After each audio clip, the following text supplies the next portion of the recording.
Good day, Sacramento. I might have been a little self-serving when I booked this segment the day after daylight saving. Of course, we needed to come celebrate all things caffeine. So coffee is the topic of discussion. We are at Terranova Coffee here in Sacramento, the unincorporated section of Sacramento County, and this is your next favorite place to get a cup of coffee. We have a family-owned business. We've got Brian and Lily Amos, and Brian is the one who is the dad. Lily is the daughter. Good morning to you both. Yes, good morning. Thanks for coming. Thank you for having us. We're actually inside of the roasting room, which is so cool. We're going to show everyone how the sausage is made in just a moment.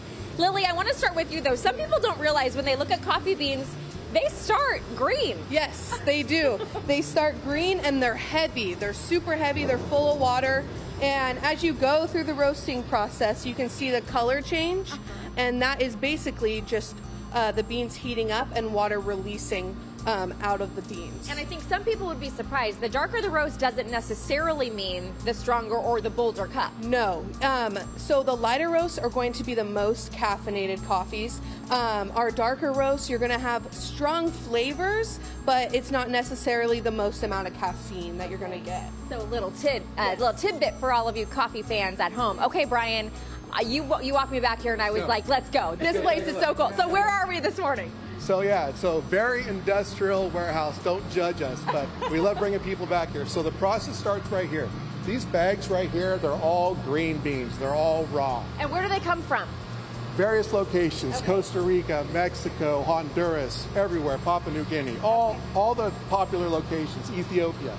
So we take the green beans here and they go into the hopper and get vacuumed up and across, right over the afterburner. Okay, now this machine is huge and impressive and old. Yes, and this is what creates the heat. This is the heat that we use to roast the beans. And this is Omar, our roaster. So Omar is at work here. So the beans come across through the vacuum, they get stored up top here in the hopper. And we use a software system here.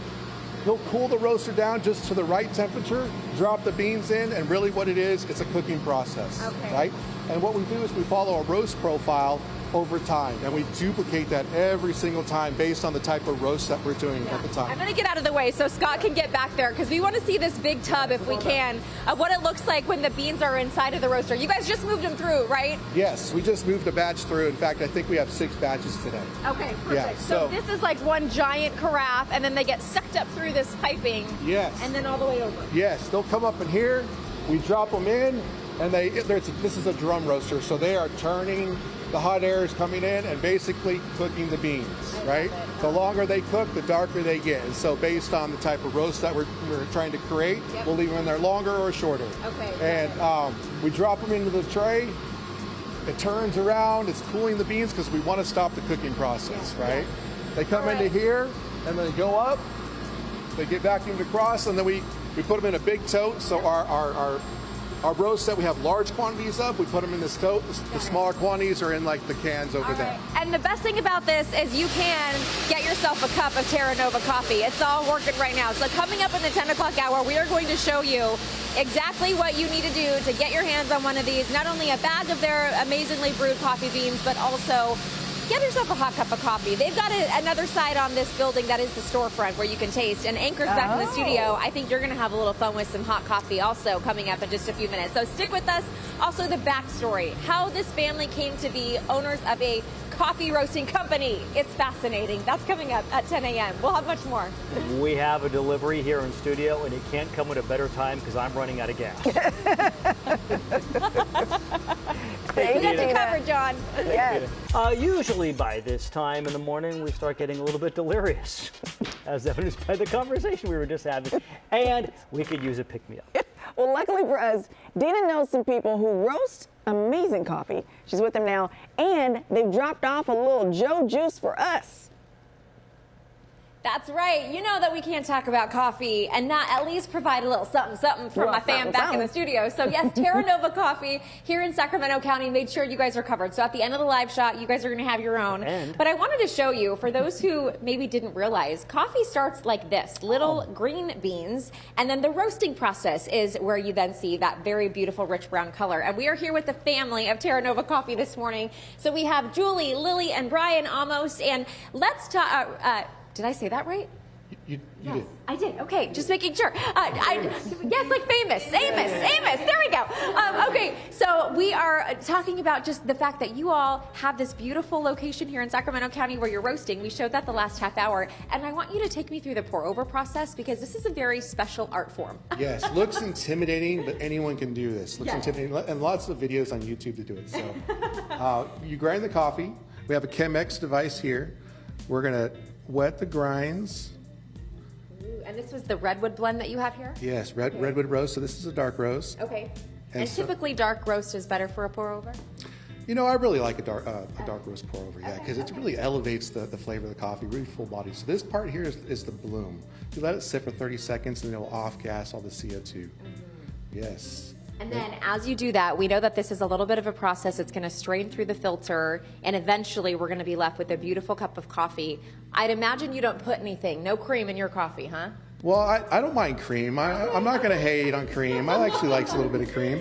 Even flavored cream is fine. Yes. And so the water is in contact with the coffee for a long time in a pour over, which just makes a really great, nice, rich flavor. And while we wait for that to brew, I do want to get to know your backstory a little bit, Brian. You actually have a history in law enforcement, and you came to take over Terranova Coffee. It's been local, family-owned since 2010. Your family took over 2023. But your background is interesting, the law enforcement connection. Take me through that. Yeah, so we're lucky to be able to transition, after retirement and have be young at the time, right? And so for our staff meetings, I would do pour overs just like this for our officers. When I was in management, try to soften, headquarters and soften the office, so to speak. Yeah. And it went over really well. It was a great way to start the meeting, great conversation, and we kind of planned our week. And so at my facility in Elk Grove, we had programming. And so we had a graphic design shop and welding shop, but we lacked programming for women. And we had a location of the jail that was, about square, just like this, that wasn't being used. And I thought, you know what, this would be a great place to put a cafe and create a program for women, for our female offenders. And so everyone jumped on board. Everyone was excited to do it. So we built a fully functional cafe at the jail.